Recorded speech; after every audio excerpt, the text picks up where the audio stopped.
but it is always good to just take a step back and see what can we learn from predictions that we made 365 days ago. It is the NHL accountability segment as we get ready for the 25-26 season, looking back to the calls we made in 24-25.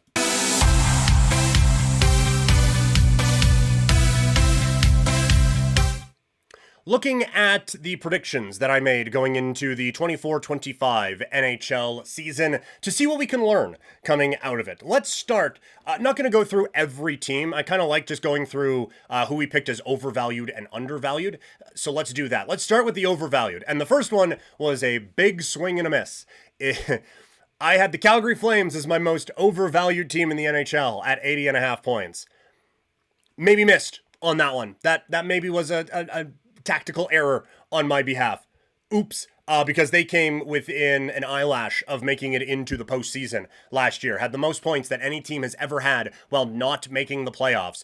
They were great. Now, I'm going to tell you right now, haven't looked at the totals yet, probably going under on the Flames this year and just not thinking that magic can happen a couple years in a row. Up next, Pittsburgh Penguins. Their total was 90.5. That is a lock as an under. And so we nailed that one with the under. Very happy about that. Thought Tampa Bay was overvalued at 98.5. Oops. I really thought there was going to be a fall off from Stamkos and to Gensel. There wasn't. That team looked really good in the regular season, but gets bounced in the playoffs. I was ready for the fall off in Washington as well, and that didn't happen. I had them under 89.5, and they went off and won their division in a historic season for them. Nailed this one, though. San Jose, under 64.5. Wrapped that one up early as they finished with 52 points this year. So feel good about that. Let's go to the teams that I thought were undervalued. The first one's a loss, and it's a frustrating one. I had Carolina as an undervalued team with their total of 100.5 points.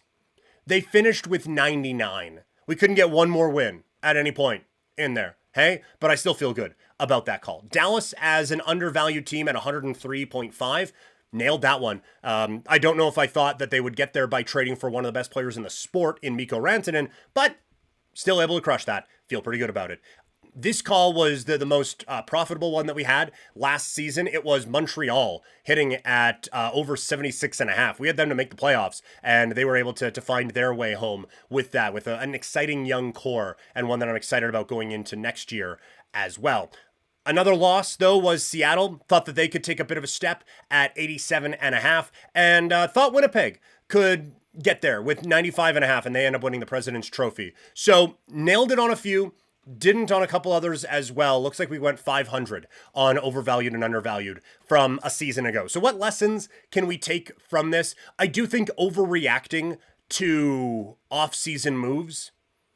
I mean, you look at last year, the winners of the offseason were the Nashville Predators, and that didn't go well. And then I was wrong on Tampa Bay, thinking that because there was a fall off there from Stamkos, got that one wrong, and thought that positively Seattle was going to get a bump from some of the kids, some of the guys that they brought in the offseason to help them take a step forward. So try to not look at where they okay, well, this team rocketed up a lot because of free agents. Let's look at the overall quality of these hockey teams instead of just as a net gain or loss off of the preseason. And the Montreal one was just recognizing the talent that is there, seeing how teams can break out, and recognizing that they had all of those pieces. So looking forward to putting all these lists together again for the 2025-26 season. Again, a reminder that if you want that energy to get through your gaming session or whatever, you can head over to swiftenergy.gg and use that code PKPrimetime